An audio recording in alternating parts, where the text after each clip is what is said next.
medicinal purposes, but researchers cannot currently do that research until the marijuana is decriminalized. And 3, for economic reasons. The marijuana plant is very economically viable in terms of hemp production for local farmers, and so I think that's another reason to decriminalize.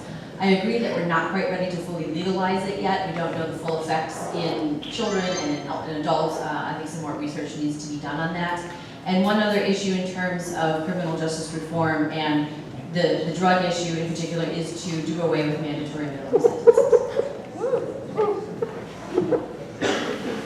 I think the current drug laws around marijuana have led to mass inequities in sentencing.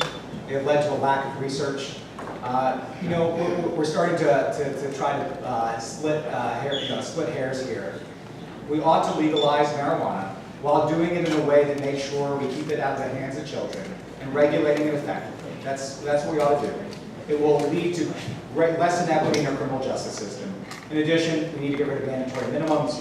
I think we need to fix the school-to-prison pipeline. And one of the greatest drivers of incarceration in this country is issues of mental health. And so we need to make sure that in our healthcare system, in the Medicare for All option that I propose, and it will be a mandate that ensures cover through the ACA, that we cover enough mental health to make sure we're keeping people who have mental illness and are not criminals out of prison. I think those are all components of making sure we get to a fairer criminal justice system.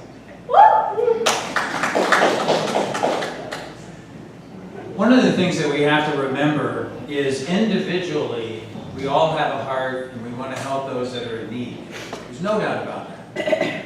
But from a federal government level, the federal government does not have a heart. The federal government does not create anything.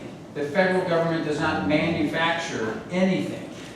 It is not in the purview of the federal government to decide what the states should do, because that's a 10th Amendment rule or amendment.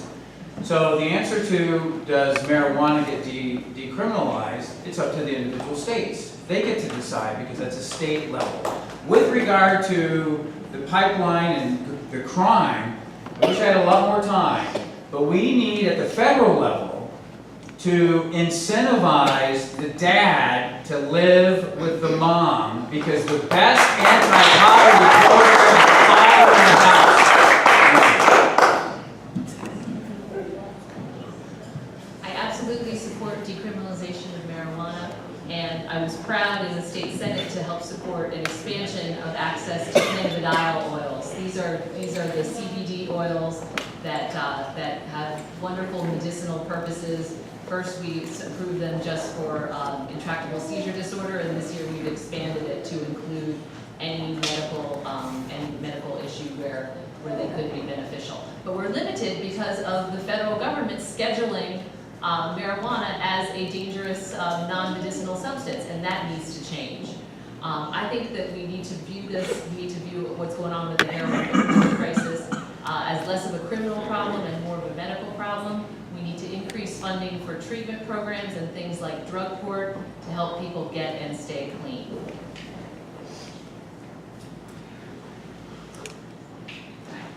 I first have to say, as a single mom, I think there are more important things we can do related to criminal justice reform.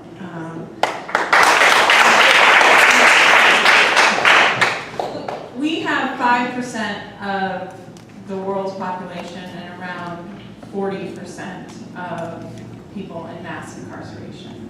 I think a lot of that is due to our failure to deal with addiction as the disease that it is. And criminal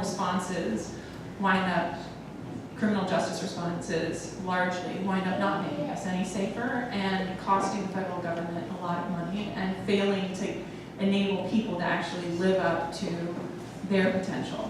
I also oppose mandatory minimums. I also think we absolutely need bail reform, and to look at a broader structure of implicit bias training and community policing and those other issues that will start to address the disproportionate incarceration of people of color.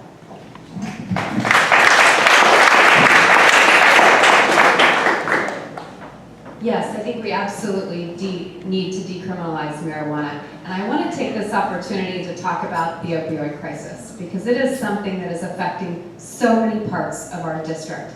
I want to urge the Trump administration to declare the opioid epidemic a national crisis. If they do that, it releases FEMA funding that we could use towards investing in prevention at our schools, at our physician's office. We could use it in investing in a data system that would allow physicians to have real-time data to see what has been prescribed to a patient. We could also use that funding to expand to our treatment facilities, ensure that we have more opportunities for those to get help that they need. And finally, we need to hold our drug companies accountable. It's incredibly important that we take on this issue and treat it like the devastation that it is causing. And finally, just briefly, I am against, opposed mandatory minimums, and think we have to work to fully fund community policing programs. Thank you. I'm going to use my moderator discussion just to push back on this. Shak, I just had a clarification question. You said that, I understand that you said that it's a state level decision on legalizing marijuana, but DOJ and Jeff Sessions are interested in enforcing, marijuana arrests. So can you just clarify what you mean by that? I understand that it's legal at the state level, but that people can still be arrested by federal law enforcement. As it is today, the federal government has overreached in a wide variety of areas, whether it's regulations, whether it's just bureaucracy. In my opinion, one of the areas they've overreached is the federal level criminalization of marijuana. So I would vote to get it out of the federal level and at the state level. Did I answer your question? That does, thank you.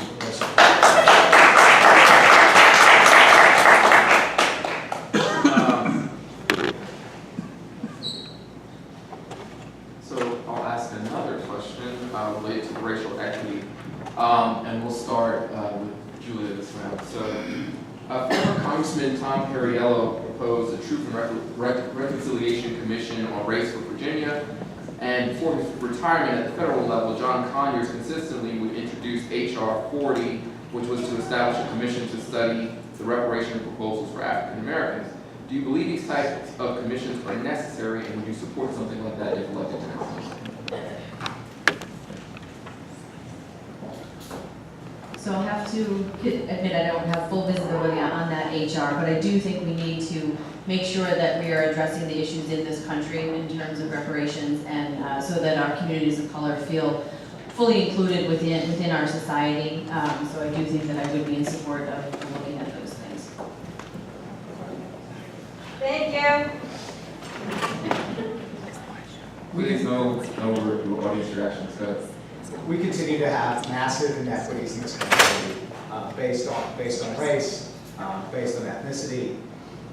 We have not had yet the full conversation we need to have on race, nor have we had the full conversation on what we need to address that. And I don't believe that all solutions that we need are out there. And I think the only way to get there is by having conversations, by sitting down and talking to each other, by admitting that it shouldn't matter the color of your skin in this country, it shouldn't matter your zip code, it shouldn't matter who you love, and it shouldn't matter your gender identity. And nonetheless, it does in terms of the outcomes we have.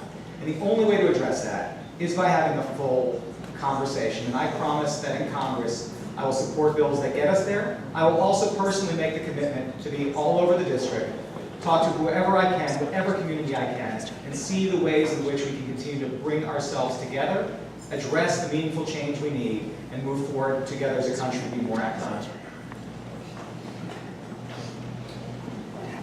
You know, we do have to have a conversation.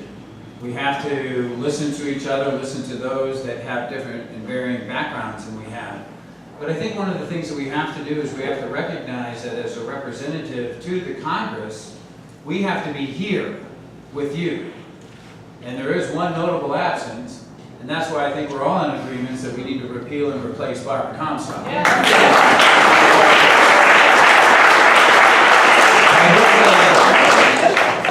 Hopefully I get 6 seconds on that. But I will say this. You know, my grandfather came from Syria, as I said. Dan's came from others, and I'm sure the other panelists here. If we're going to move forward as a country, we can't necessarily hold on to the evils of the past. We cannot hold on to the evils of the past. When I was a foster father, I didn't care if you were black, I didn't care what color you were. we should not care, and I agree with Dan on this, if we keep holding on to identity politics, we will balkanize as a country and we will balkanize as a district. I'm totally against that. I'm going to remind everyone again, no audience reaction. I haven't really enforced it, but let's try not to do it. Thank you. While I agree that we shouldn't hold on to the wrongs of the past, we need to at least acknowledge them. And that is something that has not been happening. You know, we need to have this, we've never had this full and fair and frank discussion about our country's history and the ramifications into today's life for so many people. You know, I carried a bill this year down in the General Assembly to allow localities to move or alter Confederate statues on their property. And that bill failed. It failed and it was viciously attacked. We for many years have funded publicly the upkeep of Confederate grave sites in the Commonwealth of Virginia. And only last year did we start doing it for traditionally African American grave sites. So we need to have this discussion.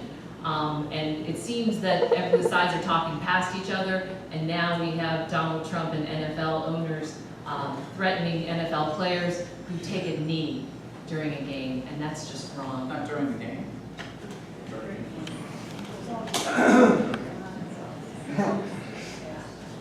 I'm going to talk fast. I always support additional conversations about race, and I think that's critically important. But let's be real about the evils of the past and their modern ramifications, right? 25% of people in this country can trace whatever wealth they have back to the Homestead Act, which was denied to people of color. Or the GI Bill and their access to education, and all of those places that built the American middle class left a generation behind in communities of color. We're now looking at our Congresswoman sitting in between Paul Ryan and Donald Trump to sign a bill that will repeal prohibitions on racial discrimination in auto lending. You know, look at the disproportionate suspension rates, and to say nothing of access to honors classes and other opportunity. These are modern issues we need to be talking about.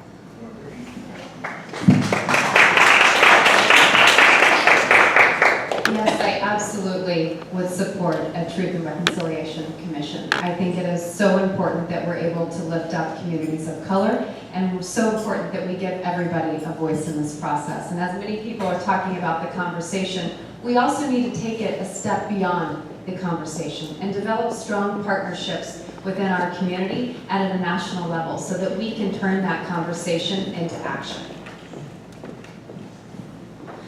And I believe that the truth is being lost in this country. I believe that a Truth and Reconciliation Commission, after this president leaves office, is going to have a lot of work to do because he is disrupting the truth in every area of the law, every area of our country and what we believe in today.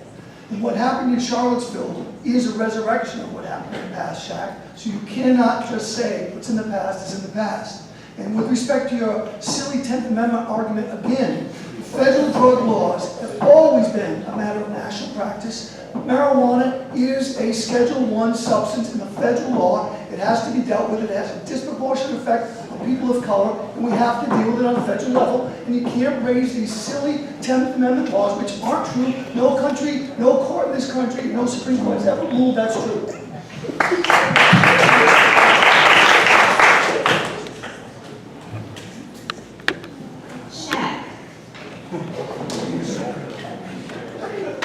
Virginia has been at the forefront of the immigration debate. With a large number of dreamers living in the state, as well as ICE raids occurring in places like Annandale. When it comes to immigration policy, what are the core facets you want to focus on given opportunity? In addition, have you had the opportunity to speak to dreamers? I'm starting with Shak. Well, I thought she was pushing back on an earlier question. Just kidding. You know, 3.6 million blacks are unemployed in this country. and they dream. So when you have a DACA program and you have a temporary protective status, you have a deferred program and a temporary program. So when does the deferral end and when does the temporary status end? Many constitutional scholars that believe in the Constitution and all of the amendments suggest that the previous administration created the DACA program, which is unconstitutional. So the next administration can unwind that through its own Second Amendment constitutional purview. I would rather that Americans, including the low-skilled, unemployed workers, have priority over anybody else who's in this country, particularly those that are here illegally.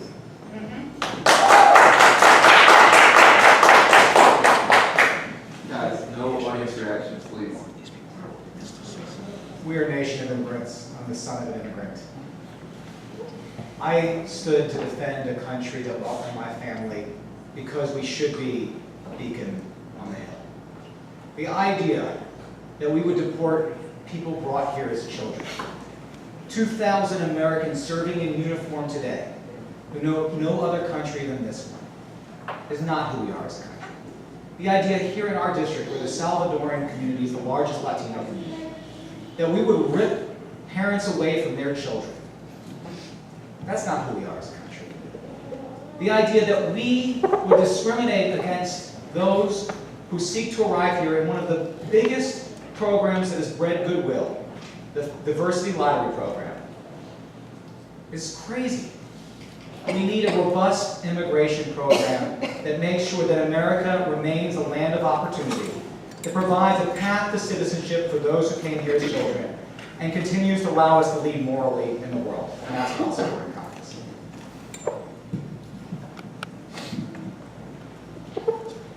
As a mother of 4 young children, the ICE raids and tearing families apart just breaks my heart. This is not America. This is not who we are. And I have had the chance to talk to Dreamers. I was at the rally outside of Comstock's office a couple of months ago when Casa actually was there pushing for Comstock at the time to renew the DACA bill back in March. And so I believe that children that came here from other countries as children should be allowed a clear path to citizenship. And yes, it is called the Deferred Act. It is temporary status, and I think that ends when we make them citizens. They are part of this country. They are part of our communities. They go to school. They pay taxes. They deserve to be citizens just like you and I. And as Dan says, we are a nation of immigrants. That's how we started. And so to turn our backs on those is just un-American. And I want to make sure to touch on the wall that is proposed by Donald Trump and the Muslim ban, both of which are born out of hate, not out of actual security that we need. Our border with Mexico right now is one of the most militarized borders between two countries, and it is not currently a war. And so we just need to move away from those.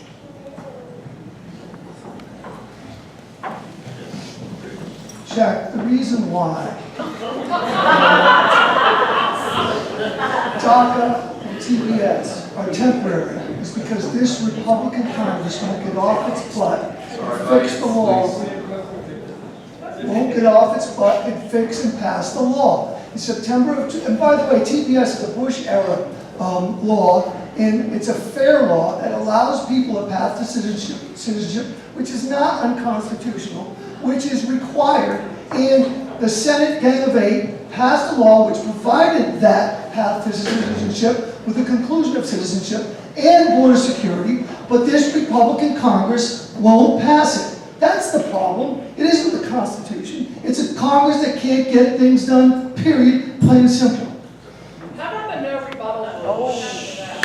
There is no rebuttal, but a candidate can mention another candidate. No rebuttal is a lot. You're not going to get extra time for rebuttals. If you want to waste your time talking about someone, that's fine. I can't control it.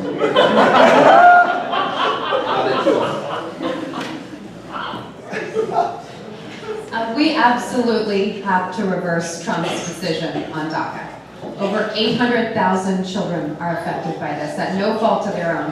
One, Trump's decision was absolutely heartless. Two, it made zero economic sense. We will lose over $430 billion in economic growth over the next 10 years if we don't reverse Trump's decision.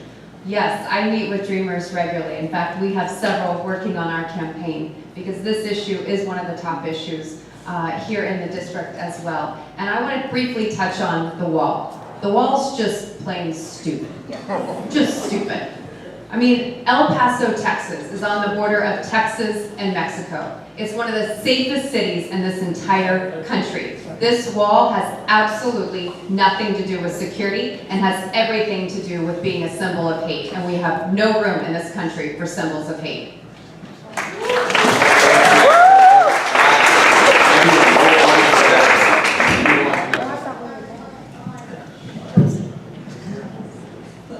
There are a lot of reasons to run against Congresswoman Comstock, but if I had to sum it up in a sentence, it would be her wondering aloud why we can't track immigrants the way we track FedEx packages.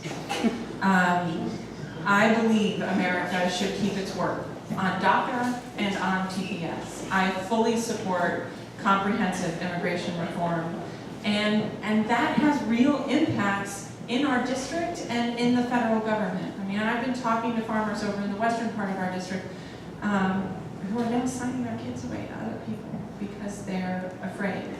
I agree with Dan, we should not be ripping parents away from their children. And I would also add, when the government does that, they can't lose the children, which is something we've seen recently.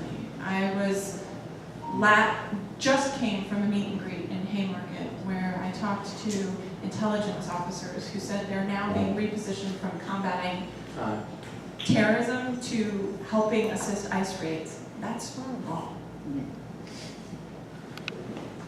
We absolutely need to protect Dreamers and give them a pathway to citizenship. And yes, I've met with and worked with many, many Dreamers, as has everybody in this room. And you don't even necessarily know that they're Dreamers because they are completely American in every way.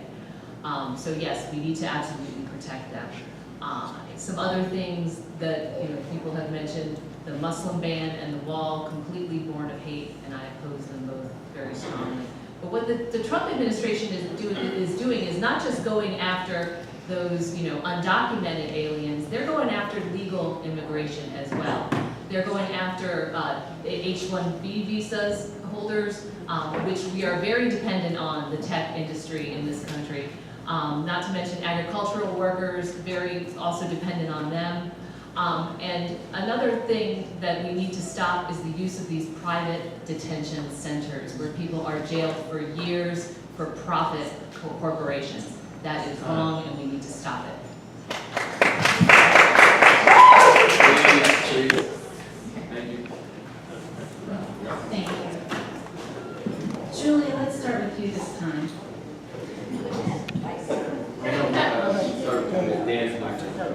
Dan, you're talking. Something tells me you won't have a hard time with this question. What are your views on the necessity of a new authorization of military force for our war on ISIS? Okay, you can ask me that one first. I've seen the consequences of cowardice in Congress. On this Memorial Day weekend, it's also 14 years from the first time I lost a friend. Just a couple of weeks ago. And what stood for me then, what stands in my mind then, is that we had a Congress that lacked the courage to stand up and not vote for war of choice. We are now operating in multiple war zones in the world. Multiple.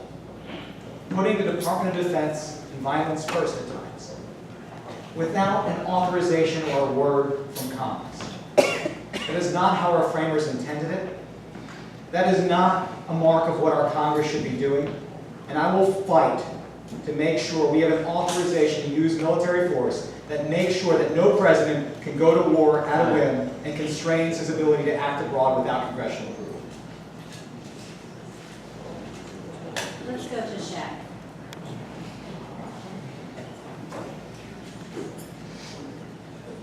In the Constitution of the United States, it says, under Article 1, Section 8, that all war has to be approved and declared through the Congress of the United States. It is unconscionable to me that both sides of the presidency have unilaterally taken our soldiers and our sailors, and our soldiers and our sailors, okay, why am I throwing out one word? To go into war without having a constitutional authority. So I totally agree that we need to have the Congress authorizing the use of war. I would like to use a couple of my seconds to remember my children. My two oldest boys are in the United States Army, and they represent the fourth generation of our family that to serve in our nation's uniform, and all those on this Memorial Day. But I'll push back one thing on the H-1B visa because I can, since I have time. If we got rid of the H-1B visa and we strengthened the STEM, science, technology, engineering, and math, we could employ more Americans as opposed to employing more of those who aren't here in our country. With that, reaction to this, We absolutely need a new authorization for the use of military force. Congress has abdicated their responsibility in this area. Congress has been only too happy to not do their job and to let the executive make all the decisions in this area, and it is their constitutionally mandated job to declare war. I believe that the Kane Corker AUMF is a good solution, and I would support that in Congress. In the genius of checks and balances, right, our framers envisioned that we might one day have an unfit tyrant in the White House. What they didn't count on was a Congress without the courage to hold him accountable and exercise their oversight responsibilities. And I would argue one of the most serious oversight and accountability responsibilities Congress has is when and whether to go to war. And they have completely abdicated it. And if I were in Congress, I would insist on a new authorization of the use of military force for any future endeavor and for what we can do.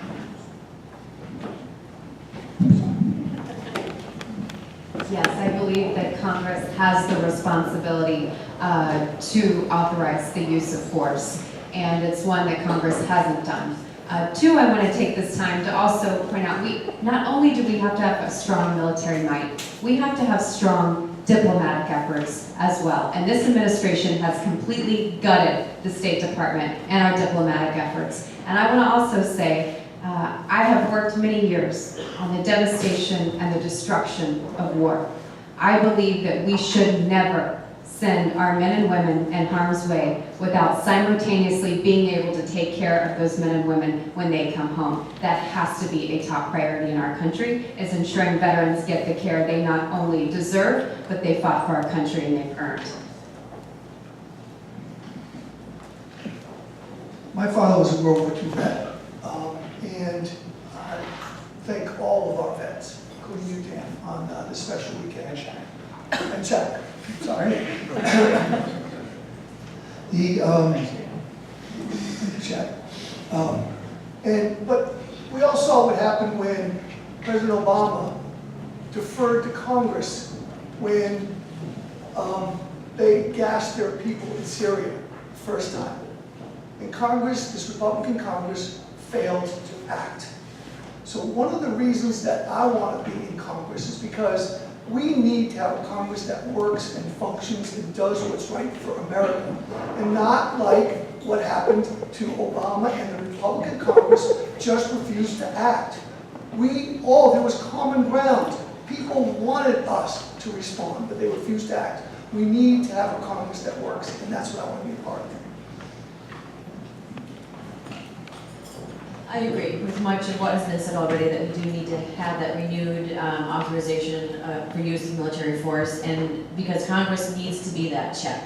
We've seen, especially with a president like Trump and we don't know what's going to happen with him, we need to have Congress with the power to check him and make sure that we're not asking the men and women in our military to lay their lives on the lines for the wrong reasons or for the wrong wars. And so I would definitely be in support of this, and I'm encouraged to see that our very own Senator Kane is pushing for that as well. right, so, Senator Wexton is somewhere else. So I will ask a question to all of you, and then I have some specific questions I have for particular candidates. So, starting with sort of a locally impacting, local issue, national issue, I guess. President Trump signed an executive order yesterday which made it easier for the federal government to circumvent employee unions and fire federal employees. Obviously, a lot of people in the 10th and the 11th district are federal employees. What would you do to combat that sort of executive order? I would work very, very hard to strengthen collective bargaining rules, and I have been supported by unions in the past, and have helped fight for workers' rights to organize and bargain collectively. One of the first things that this administration did was and Congress did, was to reauthorize the Holman Rule, which would allow any member of Congress to reduce a federal employee's salary down to $1. These attacks on our federal workforce are misguided. You know, folks working for the federal government are trying to do their best for all of us, and it is imperative that we have the continuity of professional judgment in these administrations, so that they can be, or in the agencies, so that they can be free of political influence.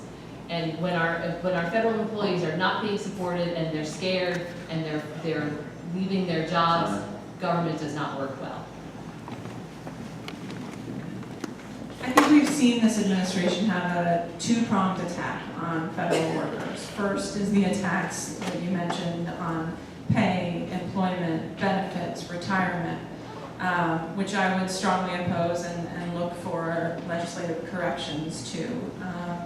And second is their attacks on the expertise, experience, basic facts, and fundamental mission that federal workers, forewent salary and other benefits to be able to serve our country.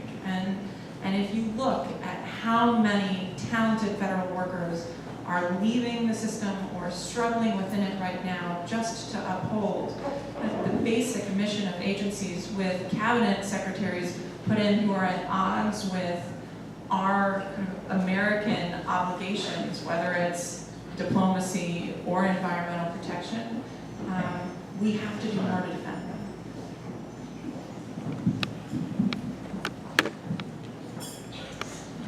Federal employees are such a treasure, especially in our district, and at a time too when we have such a reckless and irresponsible president. Thank God we have a strong career workforce right now. Many years I spent at the Department of Veterans Affairs and worked alongside some of the most dedicated people I've ever known. And this administration, not only is it trying to undermine their ability to organize, which I will fight, but two, has proposed cuts to their retirement, proposed the federal contribution to FERS and to the thrift saving plan, and also doesn't want to provide any COLA or cost of living adjustments for federal employees each year. We have to work to protect our federal employees and ensure